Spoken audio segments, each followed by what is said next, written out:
அதிமுகவோடு கூட்டணியில் இருந்த காலகட்டத்தில் 2010 ஜெயலலிதா மரணத்துக்கு பிறகு 2019 2021 இந்த 2 தடவையும் கூட்டணியில் இருந்தபோது ராஜ்நாத் சிங்கோ பிஜேபி தலைவர்களோ எவர் ஒருவரோ ஜெயலலிதா சமாதிக்கு போனதாக நினைவில்லை, எம்ஜிஆர் சமாதிக்கு போனதாக நினைவில்லை.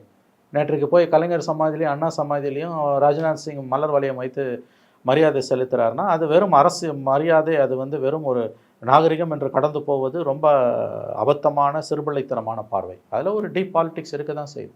யோசிச்சு பாருங்கள், அந்த கலைஞர் சமாதியில் ராஜ்நாத் சிங் நிற்கிறாரு, பக்கத்தில் ஸ்டாலின், கனிமொழி, அப்புறம் சுற்றி வராரு தயாநிதி மாறன், டிஆர் பாலு, கனிமொழி எல்லாரும் சுற்றி வராங்கன்னு போது அந்த ஒரு visual it speaks volumes. Annamalai நிற்கிறாரு, ஸ்டாலின் அவர்களே கூப்பிடுறாரு, அண்ணாமலையை ஸ்டாலின் கூப்பிட்றாரு, அண்ணாமலை இங்கே வாங்கன்றாரு. இந்த விஷுவல்ஸ் நீங்கள் ஒரு 1000 வார்த்தைகளில் எழுதக்கூடிய ஒரு கட்டுரையை விட இந்த ஒரு விஷுவல் பல செய்திகளை சொல்லும்.